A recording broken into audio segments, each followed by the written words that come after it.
बाबर का जन्म 14 फरवरी 1483 को वर्तमान उज्बेकिस्तान के एक शहर अंडीजान में हुआ था।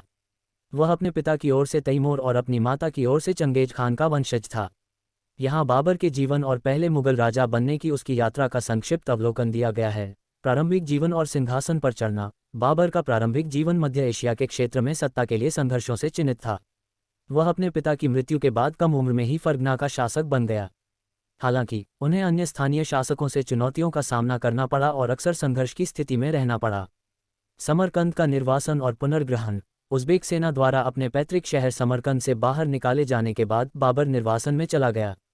इस समय के दौरान उन्हें कई चुनौतियों का सामना करना पड़ा और उन्होंने काबुल वर्तमान अफगानिस्तान में सहित विभिन्न स्थानों पर शरण ली। भारत में मुगल साम्राज्य की स्थापना। बाबर की सबसे महत्वपूर्ण उपलब्धि उत्तरी भारत पर उसकी विजय थी। 1526 में उन्होंने भारत में एक अभियान का नेतृत्व किया और पानीपत की पहली लड़ाई में दिल्ली के सुल्तान इब्राहिम लोदी को हराया। इस जीत ने भारत में मुगल साम्राज्य की स्थापना को चिह्नित किया।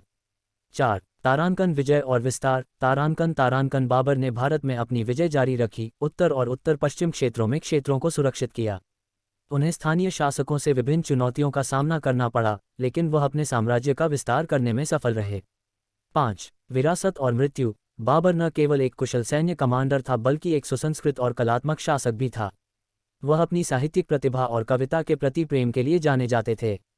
उनका संस्मरण बाबरनामा के नाम से जाना जाता है, जो उनके जीवन, युद्धों और भारत के बारे में टिप्पणियों के बारे में बहुमूल्य अंतर्दृष्टि प्रदान करता है। उत्तराधिकार और अकबर का शासनकाल। 1530 में बाबर की मृत्यु के बाद उसका बेटा हुमायूं उसके बाद दूसरा मुगल सम्राट बना।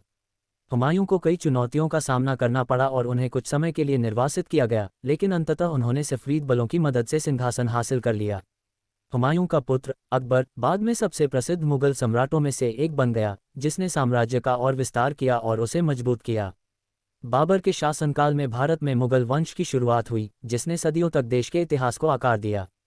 मुगल साम्राज्य ने भारतीय संस्कृति, वास्तुकला, कला और शासन पर स्थायी प्रभाव छोड़ा। बाबर का निजी संस्मरण बाबरनामा। बाबर